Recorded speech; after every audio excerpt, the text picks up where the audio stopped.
All right, you ready? I was ready, dude. All right. All right, welcome in everybody to this week's episode of Tiger Talk. I am joined once again by my friend Jason Armstrong. Jason, how we doing tonight, man? We're doing good, man. Doing good. First series win of the season. Um, and we're building some momentum.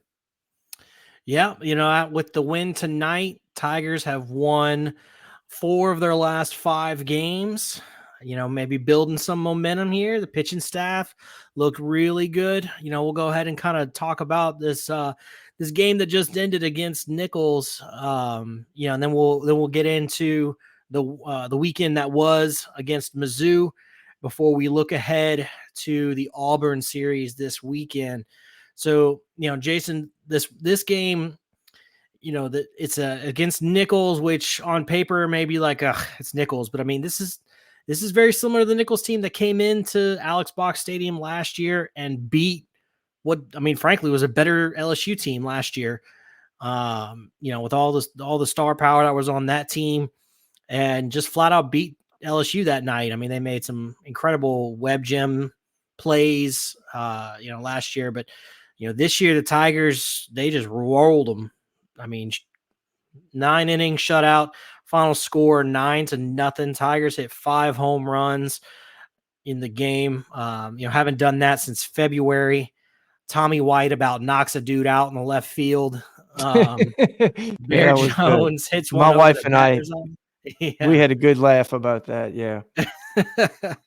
What stuck out to you about this game? Well, like you said, I mean, this is a good team. This is a team that's 10-5 in conference, and has a lot of people returning, like you said. But one of the things I looked at is they don't have a weekend series this coming weekend. So they threw some really good arms that they have, because they could. I think they play at Louisiana, or I don't know where it is, but they play, I believe, Louisiana Tech tomorrow night. But without having a conference series, they could throw some guys that they didn't throw a whole bunch this past weekend against Houston Christian. So to hold them to 3 hits and to rack up 12 hits against some guys that, like I said, some good arms, that was impressive. And we're starting to see some of the power numbers um, really tick up. And so it's good to see. That's a good win. I was um, not taking that win for granted at all. So Yeah, I mean, Tigers can't be taking any games for granted from here on out. Gotta win as many as you can. It's really a math equation at this point, and you gotta stack up win after win. Speaking of doing that, this got off on the right foot on that this past weekend with taking 2 of 3 at Mizzou. That starts out Friday night with Gage Jump, man. 14 strikeouts, 7 inning, complete game, 1 run. I mean, he was just awesome, and then to have the offense come alive like that, 11-1, the final score, uh, you know, just scored in the last or in almost every inning. I mean, it was an impressive night for the Tigers. What do you think about that game 1 at Mizzou? well, we hit 393 as a team game 1.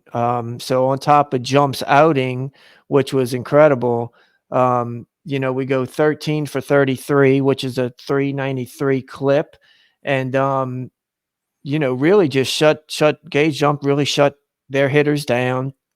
And it was good. I mean, our big boys really showed up all weekend, but to have that type of barrage, that's not something we've seen really this year, where we just come out and I think through 4 half innings, we had batted 4 times, and I want to say we had 11 runs, 11 hits total. We had 4 doubles and 4 home runs. That was in 4 innings. So we really got off to a fast start, which I thought was important. um, to get out there and just to really start building that confidence. Baseball is such a mental game, and that was just a good way, and then to not have to use anybody in relief was nice because it's. I don't think we've had a game one, whether it was a Thursday or Friday, where our starting pitcher went out and threw 7 innings all year. So that was a good start. And listen, it is very easy to say, well, it's Mizzou. And I understand that from a talent perspective, but let's not forget that Mizzou has wins against Kentucky. Um, they have win against Georgia. They swept Florida. So this is a team, especially when you're playing at their home stadium, that is not you're not just going to walk through them. So yes, we were much more talented, but to come out in game one and to jump all over them. I mean, we had some fun. You got Monster Milam going deep, Brady Neal with the home run. So it just felt like we were having fun playing baseball. So that's the way you want to start the series off for sure.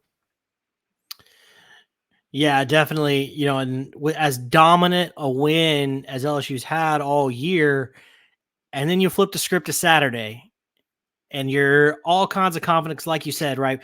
Only using gauge jump. You got all your dudes left in the pen.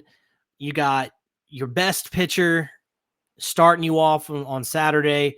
Luke Holman, who's been money all year, he goes out. I mean, and frankly, just lays an egg. Has his worst outing of the year.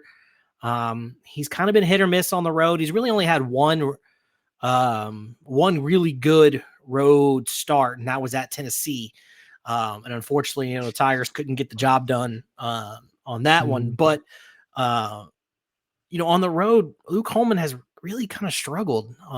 He just hadn't had his best stuff. He's usually been able to battle, but this game, he ends up going 4 2/3, allows 6 runs, 5 of them are earned. I mean, that's the other thing. I mean,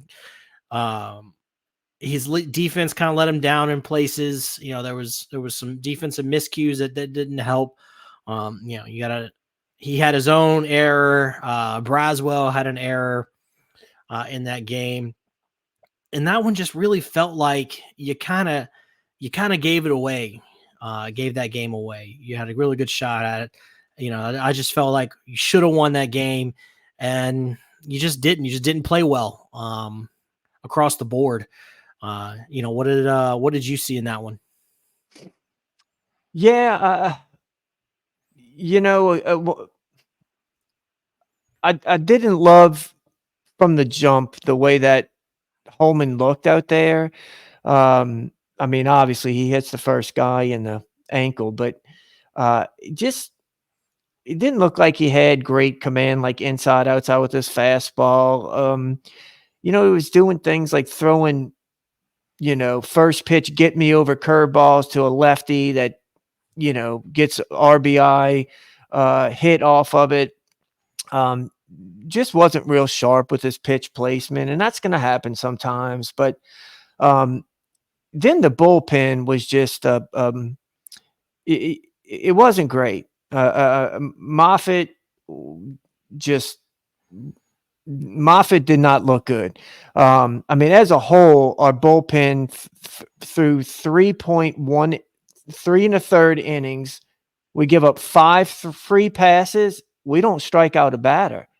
So in 3 1/3, we don't get a strikeout. And it was really odd because there was a sequence where like the first, when Moffitt comes in and I think he gives up an immediate double, it was on like a 93-mile-per-hour fastball. Then he gives up and he's an RBI double, then an RBI single on a 92-mile-per-hour fastball. And then even the flyout he got was a 91-mile-per-hour fastball. So one thing Moffitt gives you that not a lot of guys on the team can is velocity. And so to see him out there throwing 91 to 93, that's just, that didn't give me a lot of confidence. Cam Johnson came in, same thing. He's throwing 92. It was kind of weird because nobody was throwing really hard this weekend. But that is something that I noticed is just in relief. It was something that worked at Tennessee. And so we kind of rolled the same thing out there. I just feel like in that situation, though, to me, when I'm watching it, Mizzou's not a team that's going to smash the ball. More than anything, you need to just throw strikes, be able to land an off-speed pitch, and I feel like you're going to be fine. And we got really one-dimensional with Moffitt, with Cam. Cam wasn't in there much, but even when Bucknam got in, he was 3 balls to all the hitters that he faced, and he goes 3-0, then fights back, and then he gives up a home run. So just overall, the Holman wasn't great, but then our bullpen just didn't look real sharp for us. It was good to see us fight back a little bit at the end. But and it's so frustrating because when you lose a 1-run game, you go back and you're like, at the time it's like we're losing 8-4, we gave this away, but then you get back to 1 run and it's like, man, where did we give up a run, or where could we have taken advantage of a run right there and we didn't get it in? And so that one was not a good look, especially after Friday night, how well we looked. It just kind of looked like we came out flat and man, that would have been a great win to have, but we fought back at the end. It just wasn't a great game, but came up a run short. Yeah, credit to the offense. They never gave up. They didn't quit. They were trying, to battle back. And like you said, they almost had it. It just wasn't their day. And it's unfortunate because that would have been a real, it would have been a real helpful win. Getting a sweep on the road would have been It great. would have. And I'll tell you this too, that Javen Pimentel pitcher, he has done that to many teams. Against Arkansas, Kentucky. He had like 1 bad outing. I think it was against Tennessee where he gave up like 7 runs in 4 innings. But Vandy, I mean, these are all games where he went 5 and 6 innings and gave up like 1 run, 2 runs. So Braswell had the only 2 hits against them, their starter that game. So once he got out the game, we started kind of putting some things together. But that is a decent pitcher that's given lots of SEC teams problems. So we do have to kind of keep that in mind. It wasn't like we just didn't show up and we're terrible. We were facing a guy who's got a pretty good track record in SEC starts. So. Yeah, for sure. Javen Pivotal is a real SEC starter. He's kind of really the only one on that staff. But it's just kind of unfortunate the way things went. But the Tigers come back out on Sunday, and one of the good things about, even though the game didn't turn out the way you wanted it to on Saturday, was one of the good things was, you were able to use some of your lesser used arms. And so you came into Sunday and all of your most trusted guys are available. You haven't used Herring yet. And a lot of people, myself included, wanted to see Herring get the start on Sunday. But Jay goes another way. He gives the ball to Ackenhausen, which not going to fault him for that. I mean, Ackenhausen he pitched well the Sunday before against Tennessee. He's been there, done that. He's got the skins on the wall. He's been made spot starts before, and so I understand the move. And he gets gives you 4 innings. He gives up 2 runs, but as soon as you get those 2 runs back, here comes Herring. Herring's coming out of the pen. And Herring comes in and absolutely demolishes Yeah. the Mizzou lineup. I mean, he ends up finishes the game out, 5 innings of 1 hit ball with 1 walk, 8 strikeouts. I mean, what can you say about this kid? I mean, Herring has given up 1 run in SEC play. He's pitched 30 SEC innings and has given up 1 run to this point. It's incredible the run he's been on. And I know a lot of people are going to say, well, we need a third starter, start Herring. And I'm going to say absolutely not. Like Mm-mm. maybe this weekend, maybe like it would have made, I'm saying, yes, on Sunday, maybe I would have started him, but I'm not penciling him in as my Sunday starter because this team needs a guy that Jay can put out there and know that guy's going to go up and put up zeros. If it's a close game, if it's a 1-run game and your starter's coming out, Herring is the guy that is going to get you home and get you that win, to secure that win. And that's what you need right now. And he's in a perfect role right now, and don't change it. But what did you think about Sunday's performance?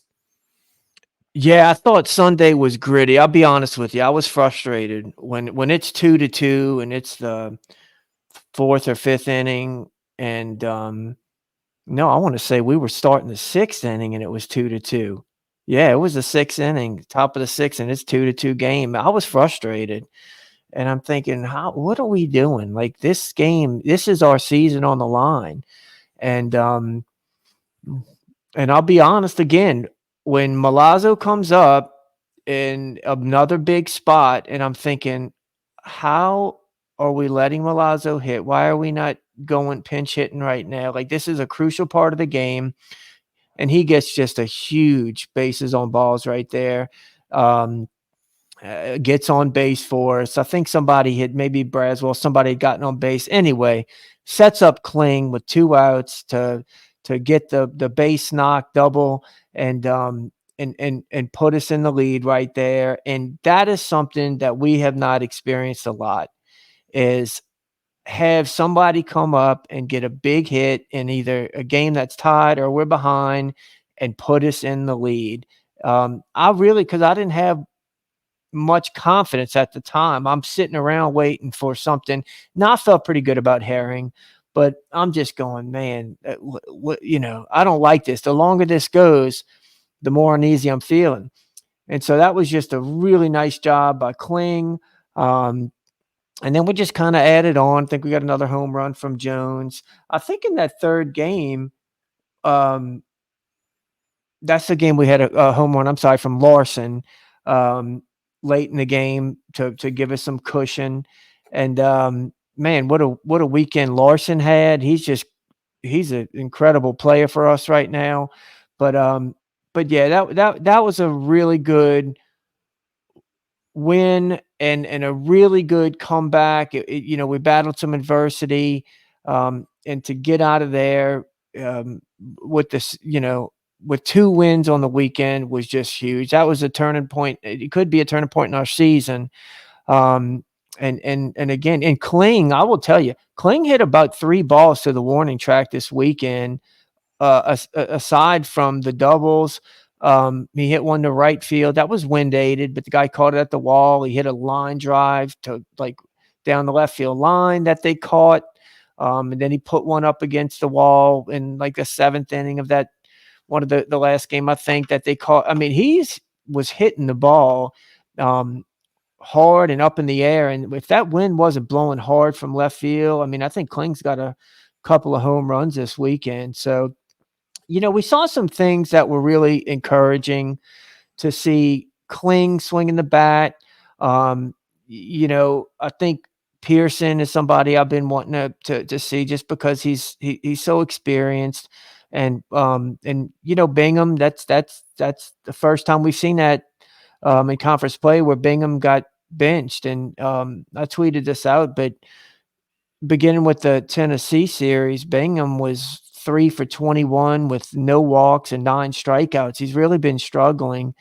And so, to get Pearson in there and then to deliver. And then again, tonight against Nichols, Pearson gets a home run. So, you know, we're starting to have some guys step up. It's not it don't get me wrong, because Travinski and Jones, and I mean, Jones hit 2 home runs this weekend. Travinski hit 2 home runs this weekend.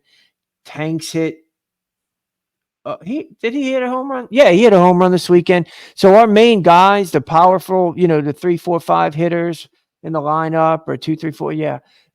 They're doing it for us, but we've got some other guys now stepping up, which is really nice. And so for the weekend, we hit 295. We were 1 hit away from being over 300 for the weekend. 8 home runs in the series against Mizzou. So it was a nice offensive performance. Ackenhausen did a nice job. And I do agree. I don't want Herring to start. I want him coming out, because we've had many games where a starting pitcher, how many times Gage Jumps got us, into the 4th or 5th inning, and we're in a 2-2 game or a 2-1 game. I mean, we've got guys that can get us into the 5th inning or so and keep us competitive. It's the end of the games that we've had trouble in. We don't have many games where we're just out the gates, the game's over, because of our starting pitching. We're typically in it. So, you start Herring and he pitches a gem, and he comes out in the 6th inning, and maybe it's, I don't know, 2-1, 2-0. We're winning, but still, like, now we still have to go take that thing home. So I would rather have him in at the end like that. As far as Ackenhausen, I have a lot of confidence now that he's starting to pitch. He's really starting to pitch well, and he's never really pitched bad. We know what happened against Florida. I think against Vandy, he might have been in one batter too long. Ball got up in the air, went over the fence, that wasn't really crushed. But he's starting to pitch better. I don't know that I'm ready to say, hey, pencil him in game 3 going forward, because if we're in a tight game and, we can use Herring once, right? So let's say game 1, Herring comes in and brings it home. Game 2, say whoever it is, Holman goes out there and gives us 6 innings. I don't know that there's many people I feel more comfortable bringing in next than Ackenhausen at this point. So I'm, I don't know that it's 100% that he's just going to be our game 3 starter now. I think doing the TBA thing kind of works, because if you don't have to use him game 1 or 2, you can start him. But I wouldn't doubt it if we're, in the Auburn series, if Ackenhausen's one of the first guys to come out the pen. Yeah, I agree. Yeah, I mean, if you're in the lead, I don't want in game 1 or game 2. I don't want Herring or Ackenhausen coming out of the pen unless you have a lead. Mm-hmm. I think that those are the guys that got to come out when you have a lead, and you need to protect that lead. So so this weekend, say, Jump gives you 6 innings and you're ahead, 3-2 or something like that.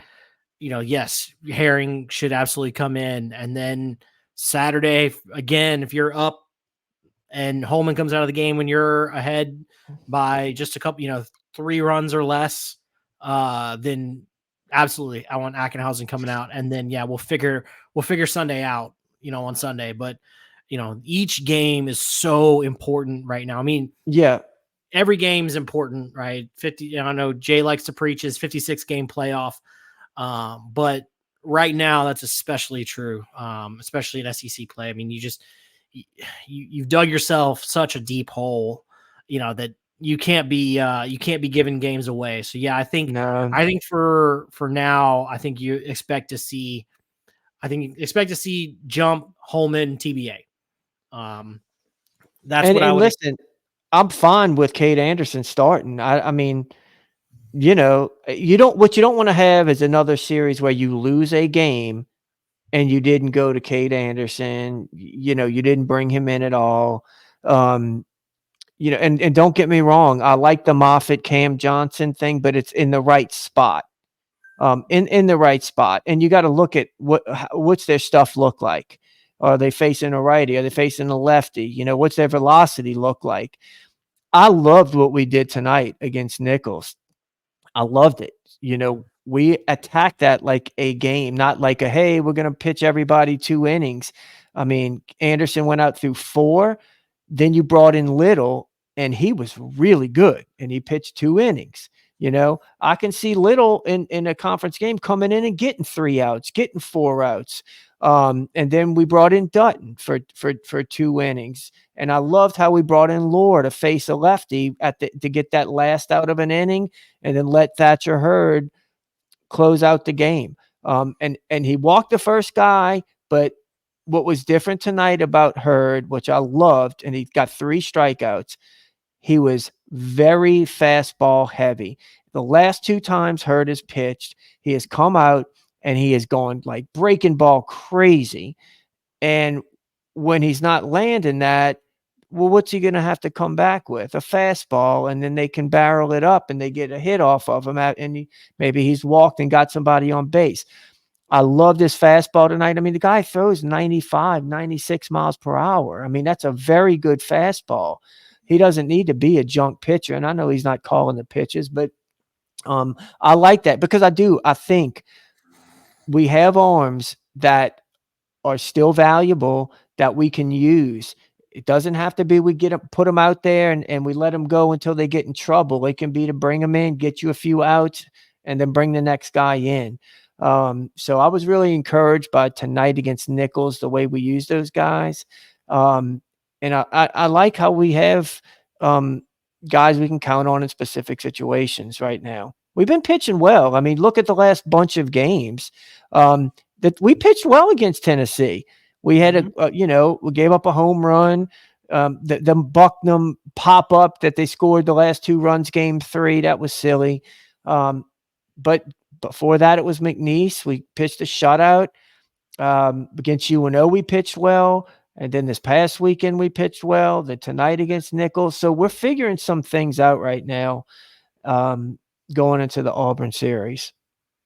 Yeah, for sure. The pitching staff is they've kind of gotten some new roles for guys. Lore seems to have kind of become, instead of being like the trusted lefty that's going to come out and get you, 2 innings or whatever, he's going to be the guy, the situational lefty. I think that's a good role for him. I love that. I love it. And then, I think Aiden Moffitt, I like him coming in and kind of being, the first guy out of the pen, but like not in, he's not Herring or Ackenhausen, right? You're not putting Aiden Moffitt out there to say, go preserve this lead. You're putting Aiden Moffitt out there to say, stop them from scoring anymore. Do your best to stop them from scoring anymore.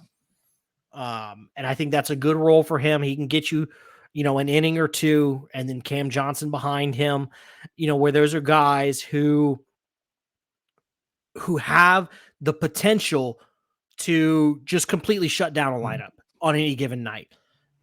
But if you're already losing the game, it's not the end of the world if they kind of maybe, don't have it that night and you end up losing that game, because, they give up some more runs. You're kind of like, if this works, great. If not, it's okay. I've still got other dudes that I can go to the next day to get me that series win. Jay Johnson's really playing I'm taking 2 out of 3 in the series. That's the way it seems like he's really setting his pitching staff up.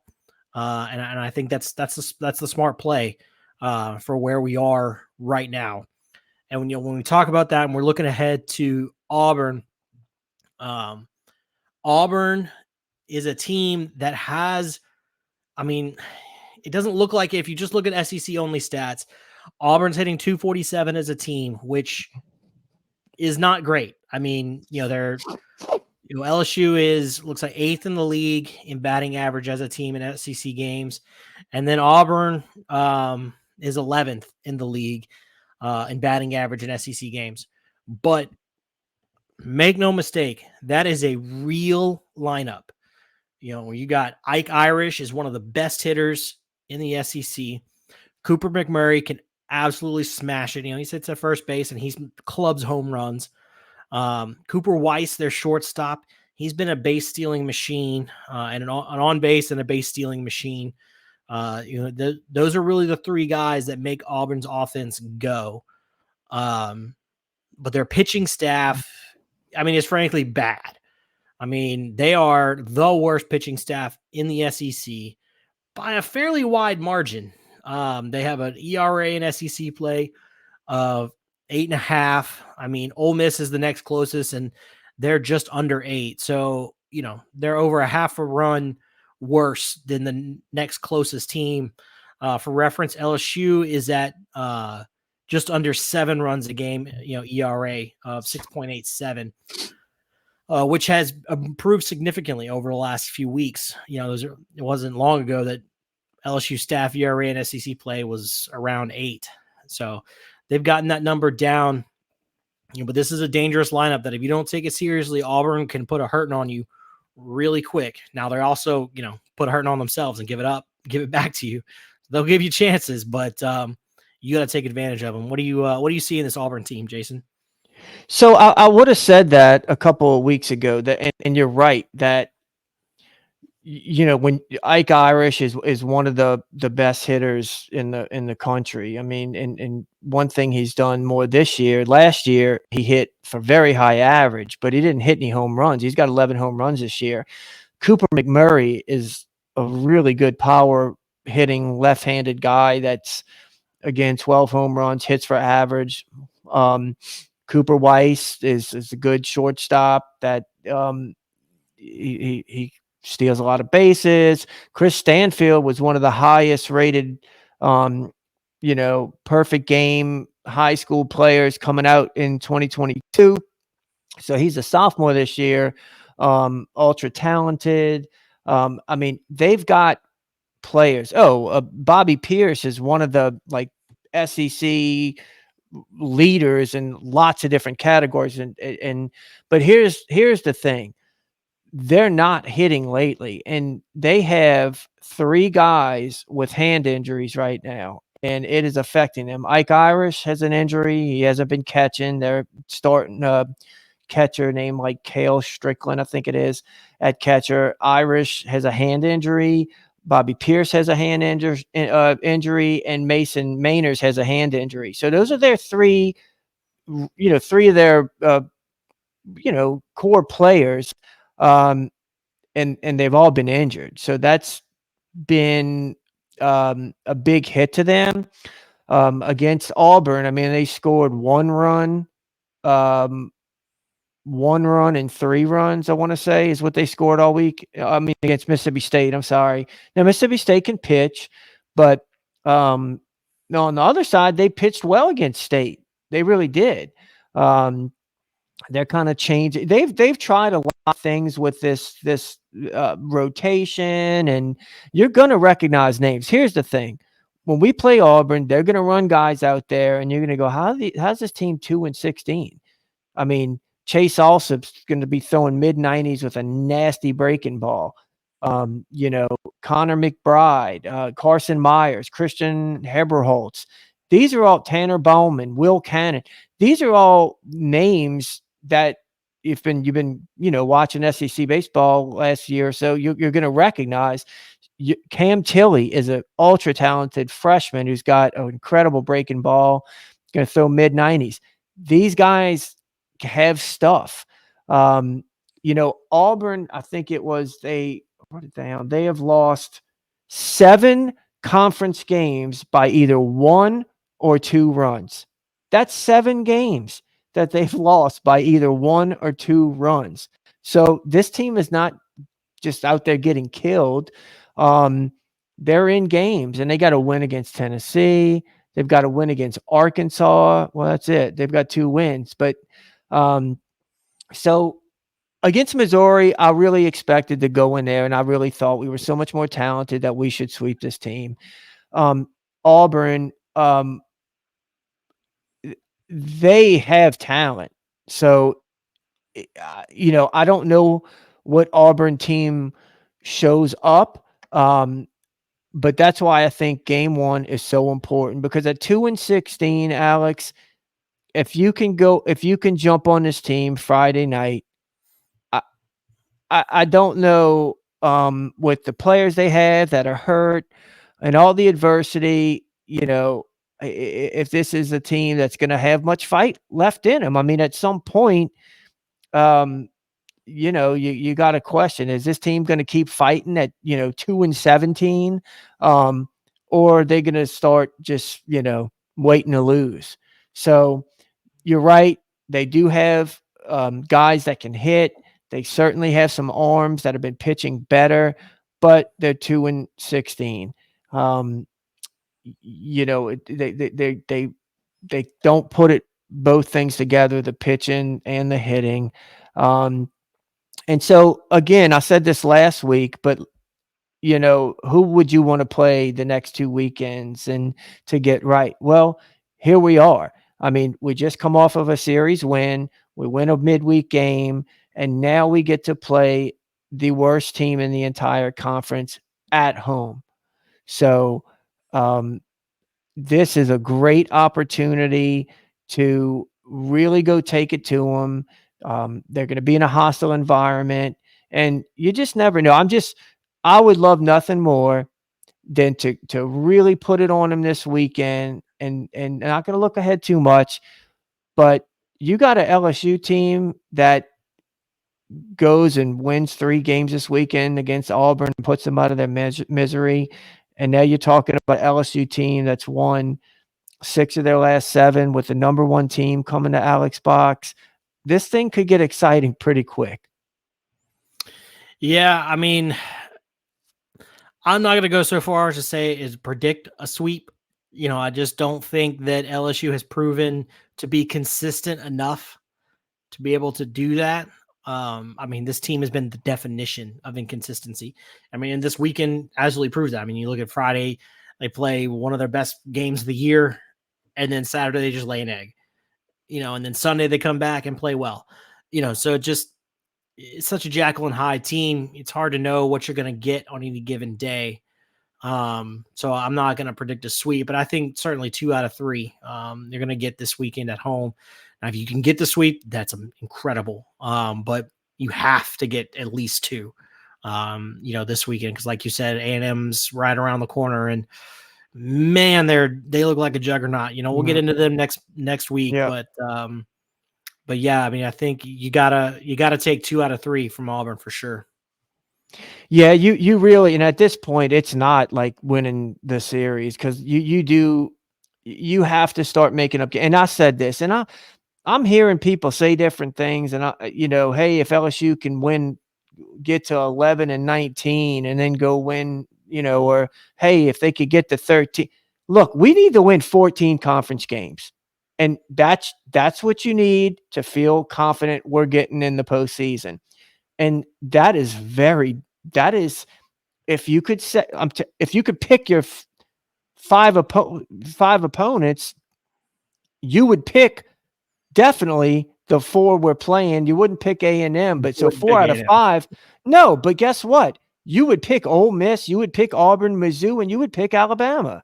You would. Those are the 4 teams that you would choose to play. If you had to pick 5 teams to play, the 5th one is going to be tough. So no, you don't want, but you get them at home.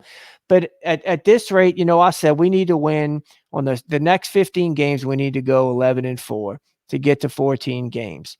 And the way that I kind of laid it out is, look, you're going to have to do something above and beyond.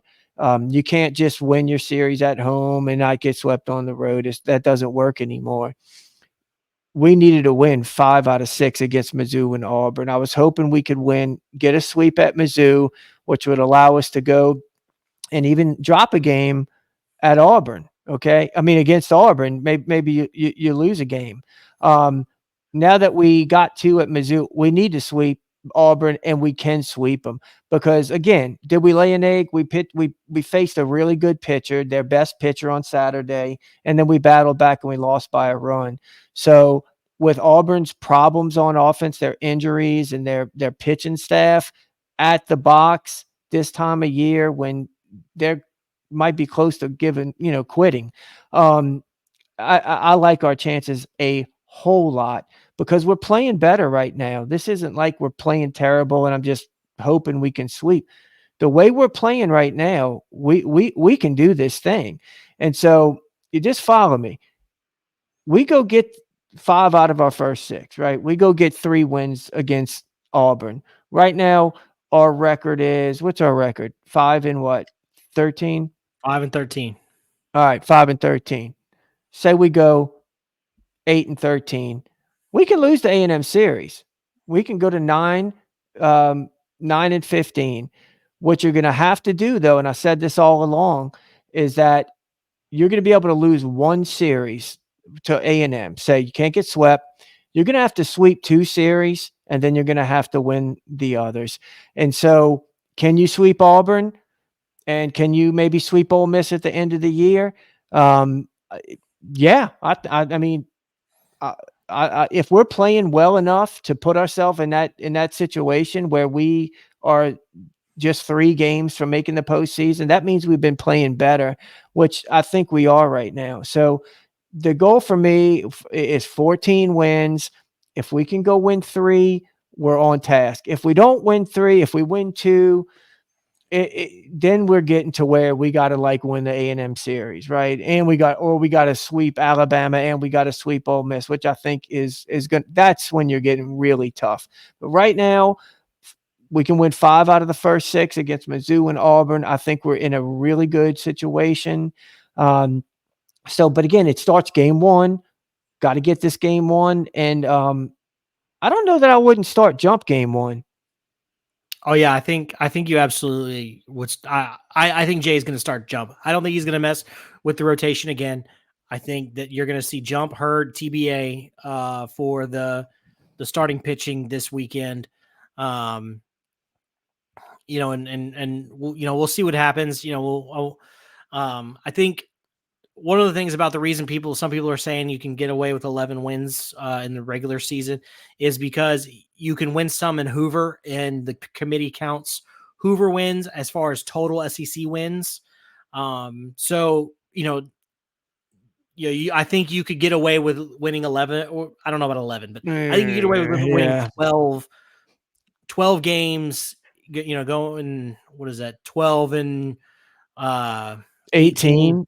12 and 18 in regular season. Then you got to win 2, I think, in Hoover to feel I don't know good. that they count like that. Like when you see these graphics up that say 14 wins, that's typically regular season wins, if I'm not mistaken. Obviously, whatever you do in Hoover helps your cause. But here's the thing.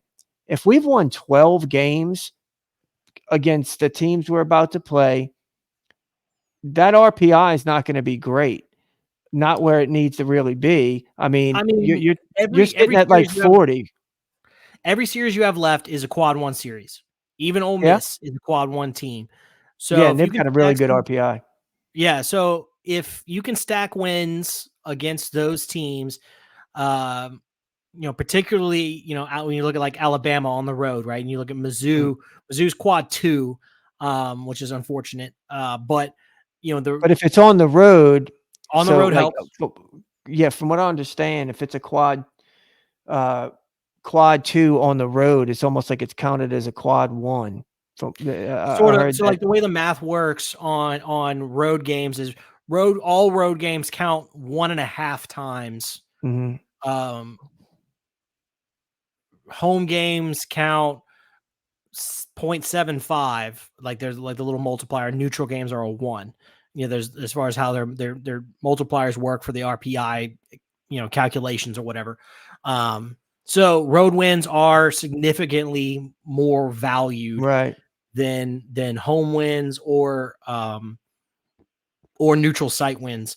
But I think, with every series you have left being quad 1, if you take care of your business, the way you're talking about, I think your RPI is going to be fine. You're probably going to have an RPI in the mid-20s, would be my guess, which would be good enough to get you in. Would be good enough to where RPI is not a concern, wouldn't be a concern for the committee. And I think if you got to 12 wins in regular season and then got 2 in Hoover, you'd have like I said, you have an RPI probably in the mid, maybe upper 20s. And being the defending national champion, I think that helps your cause. Now, it necessarily, whether you want to say what happened last year should count or not, the committee is people. Yeah. I And just so, don't think with the no, I get what you're saying, but if we win 12 games, um, you don't really have any signature series wins. I mean, you're against the teams that we're going to have to beat. Are they good wins? Yeah, they're going to be great wins. I mean, they're conference wins, but with our or non-conference schedule. I don't feel very confident. I mean, we're sitting at 40 right now, and we've played like the best conference schedule there is. So we're taking a step down as far as the teams we're going to play. So if you only win, another 5-6 games, that concerns me a lot. I don't want to have to go into Hoover, because I look at it like this. If we go into Hoover with 12 wins, that means we're basically not, we didn't really get a whole lot, better. We're not playing that great. If we go in, we need to start reeling off some wins, beating some teams that right now you might, that are a couple of games ahead of us. 14 to me makes me feel comfortable. We're in. And then guess what? In Hoover, you go and you don't, whatever you do in Hoover is great. But depending on that, I don't want to do it, because listen, I don't think it's pie in the sky to me. I really don't. I think that 14 wins is within reason. The way that this team plays, when and I'm not saying that they've learned how to win, but again, you play like you played in the Arkansas series or Tennessee series against everybody but A&M, you're going to win. You're going to win a lot of games. So, I do. This weekend is all that matters right now. You're right. We got to go in there and play some ball. And listen, we've been in worse spots before entering series. We're usually coming off of a loss or a sweep. So for the first time, I think that, the box, I'm hoping, is going to be a little rowdy. People are starting to get excited. Feels like it's been a while. So now we get, I think, 3 more series, 3 of the 4 at home. Is that correct, Alex? yes. So, yeah, we just got to go put Auburn down game 1, and hopefully make them quit. Yeah. And it'll be fun to watch. We'll see how it goes, and hopefully we're back on next week talking about maybe a series sweep, but certainly you got to have the series win. So we appreciate you guys tuning in, and we'll be in touch and looking forward to the series this weekend. So thanks everybody. Thanks, Jason. All right, brother.